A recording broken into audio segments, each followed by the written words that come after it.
Hello everyone, welcome. Thank you for joining me. In this session, we're going to focus on child's pose and how to get into it if you can, if it's difficult for you. And keep in mind that not everyone is going to be able to achieve child's pose because it's not going to be for everyone's body. In case you don't know what child's pose is, generally, it's where your knees are on the floor. They can be legs together or a bit apart. There's variations there. You're sitting back on your heels as far as you have comfort. Hands can be in front of you or behind you. They can be bent or straight, right? And that could be a great place to feel a lot of things. Specifically, stretching is the front of your, from toes to shin through knee. That's a great place of strength to come from, right? So if you can't get into that position, it can mean several things. A, it can mean that your bone structure and tendons and ligaments won't allow that, and that's totally okay. There's other things that you can do. B, if it's not that, if let's say at some point you could get into this position in your life and now you can't, it could be other things going on as long as there's not been like an acute injury or any sort of illness going on there. It means that maybe getting back to that, having a focus of length and strength through this front line of your leg would be really beneficial. So, if you can't get into it, don't judge yourself so harshly. The first thing you can do is try putting the tops of your feet on the floor in this position. Now, if that is too much for you, you can't stand it, I mean, you're cramping, you can just grab some props. Now, I don't expect everyone to have a bag of props at the ready, but anything that is not too firm, not too aggressive, and the surface feels nice. You can put your ankles on top of that, right, and try that there. The lower the ball rolls towards your toes, the more intense the stretch is going to be. So if you're on your hands and knees and you just can't take the feeling across the toe side, the top side of your toenail side of your foot, the top side, try elevating your ankles on some balls and rolling the balls as low towards your toes as you can have a sense of calm, right? And you can try that repeatedly, as frequently as you can. Over time, you'll find that you can eventually, hopefully, get more towards your toenails, right? In a sense of ease there. And then once your feet go back onto the floor, hopefully, that will have helped you with that part. Now, once you're able to get the toenail side of your foot on the floor, on your hands and knees, you can then work on lengthening the whole front line of your leg by sitting back towards your heels. And once you do that, you are now focusing on more joints than just your toes, top of the foot and ankle. Now you're including your knee and your hip in there as well. So let's just stick with the ankle for right now. So let's say you've achieved getting your toenail side to the floor, and then when you push back into child's pose, it doesn't feel good. All you need to do is put the balls back under your feet, and as long as your knees are comfortable, you can shift back here. And again, you can try rolling the balls lower towards your toenails until you find those positions where you have a sense of, this is good right here. If it goes any further, I'll be in a flight or fight response, and that's too far, right? And again, practice is going to be great. Slowly rolling the balls down until your toes can be on the balls and you can sit back, right? Now, you don't have to go as far as I'm showing you here, right? You can have just before the toes on the balls and sitting back, and that is what most people would need to feel with your top of the foot on the floor without the balls at all, right? When your toes are on the ball and hips back towards heels, that's actually a greater range of motion that you need for a child's pose. I'm not saying it's right or wrong, it's just more than you need for the exercise, right? Now, with practice, let's say you eventually get to sit back there and then your ankles and tops of your feet are really groovy. Now let's take another instance. Let's say you start hands and knees, top of the foot, toes, totally groovy. When you sit back, what you feel is not the top of the toes or foot specifically, what you feel is your knee. That means you need to put something behind your knee, right up into the back of the knee, to help the knee bend less, right? Just like the balls on the foot help the foot not go into the position too aggressively, balls behind your knees or a small towel or whatever you have can help the knee not bend so much. Now, be aware, when the ball is behind your knee, it's pushing into the back of the lower leg and the back of the upper leg, right? It's going to put pressure on those parts of your body, and you may feel it quite intensely, right? It's just a massage for those parts of your body. It's not going to damage you. But again, you don't want to be in a fight or flight response either. So only sitting back as far as you have personal comfort. And eventually you'll find that you can sit back further, ideally. Again, so long as your joints are not having injuries or recovering from surgeries or things like that, that would be contraindicated. Right? So once you get there, you're totally great. Now, let's say that you don't have balls, right? What you can use instead, if you don't have a towel, is put something between your ankles here to sit on so that your knees don't bend as much. And ideally, that surface can be lowered over time with practice, right? And there you go. So we've covered from the tops of the toes through the knees and up into the thighs, what we just covered for a child's pose. Now, the other part that's hard about child's pose is the shoulder position. There is always the option of having your arms long by your side, and that encourages your spine to bend more.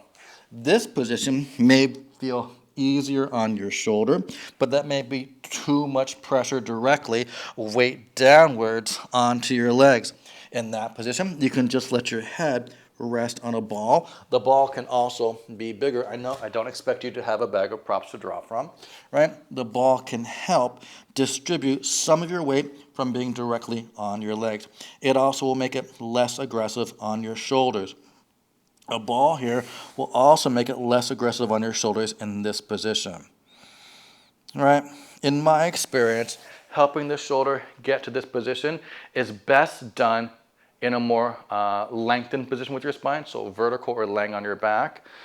Because in child's pose, your spine is rounding and the arms are forward. It's an aggressive place to ask your shoulder to go to, right? So I really encourage you to focus on elevating your body higher so the arms aren't put into such an extreme range of motion. Because believe it or not, your head on the floor, arms forward, is an extreme range of motion on your shoulder girdle because you are flexing your spine or rounding it and asking the arm to go behind you. We don't really do that a lot in life. That's not how the joints work in their most safest and efficient long-term pattern.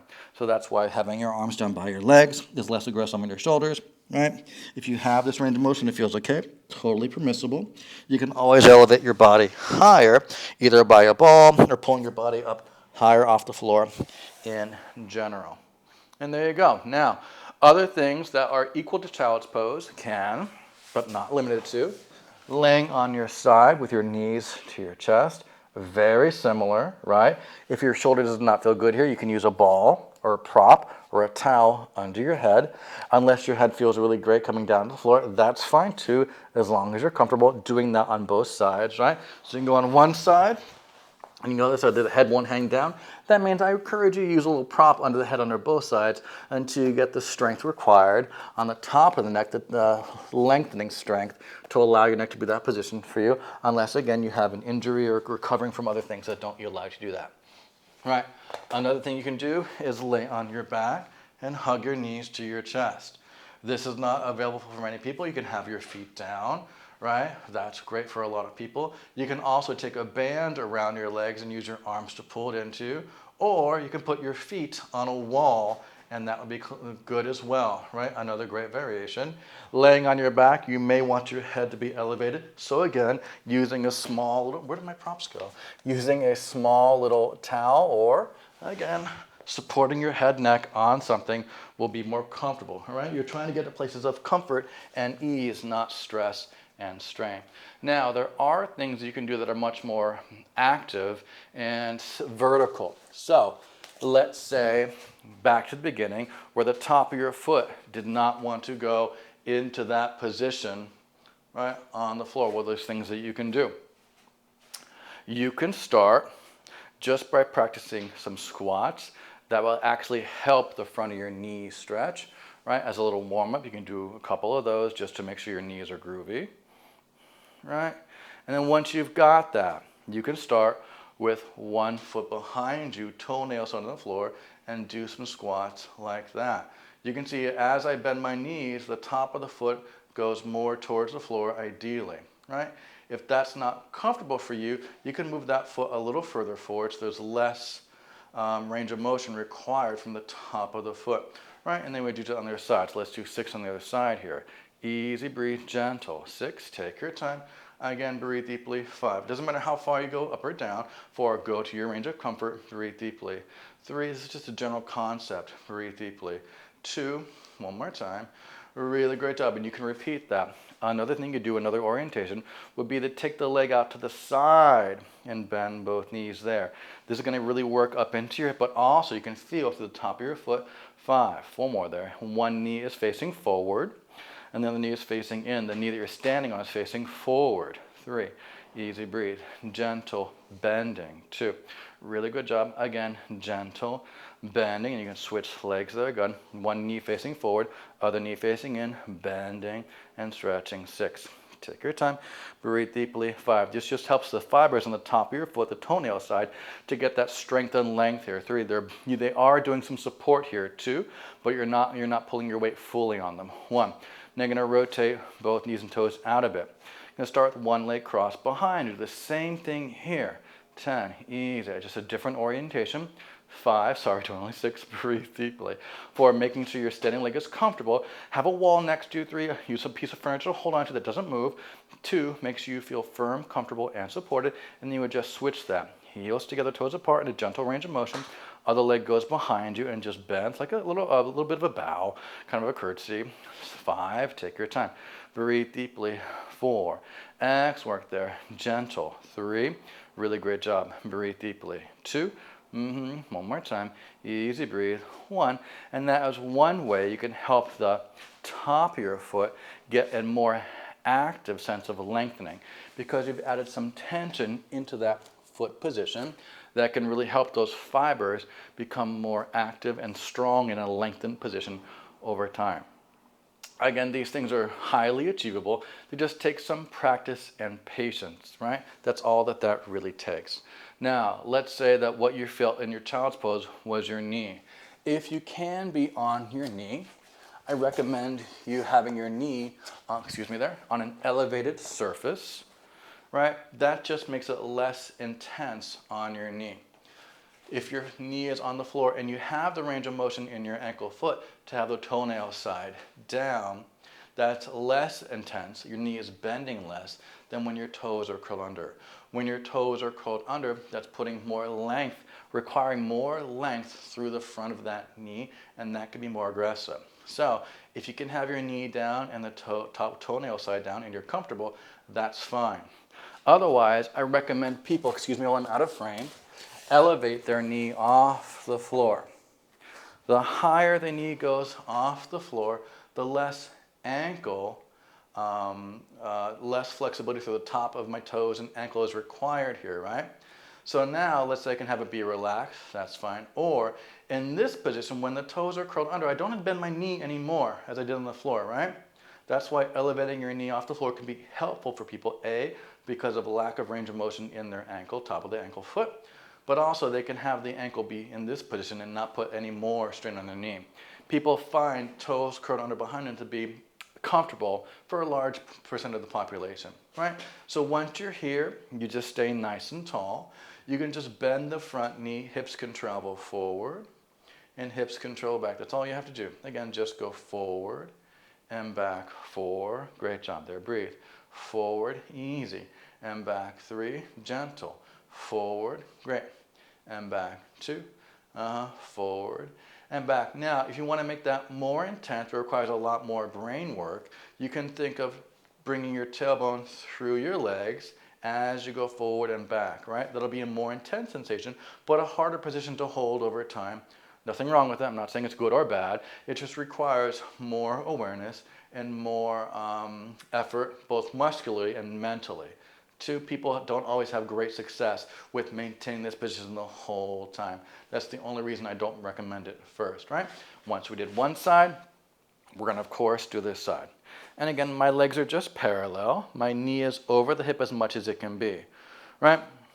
And then ankle could be toenail side down or up. That's your choice. Hip just goes forward and back. 6. Take your time. Forward and back. 5. Really good job there. Easy. Forward and back. 4. Really great. Forward and back. 3. Excellent job. Forward and back. 2. One more. Nice and tall with your chest. And again, you can always bring your tailbone through your legs and try and tuck your tailbone under. And you can feel how you round your lower back, tilting your pelvis. Trying to keep the tilt of the pelvis as you go forward and back. 6. It's a lot more intense. 5. You may feel that in your knee. That means it's too much. Don't go so far. 4. Right, only go as far as your joints are comfortable always. 3. Easy. You may feel the back of the hip engage a lot. 2. You may feel the front of the thigh stretch. You may just have feelings in those parts of your body, and that's fine. 2. 1. Rest. Right? The next thing you do, we switch legs. That back foot could be off to one side. Right? Hips can go forward and back like this. Tuck your tail under or not. 5. Easy, breathe, gentle. 4, control, easy. Breathe deeply. 3, fantastic. 2 more there. 2, one more time.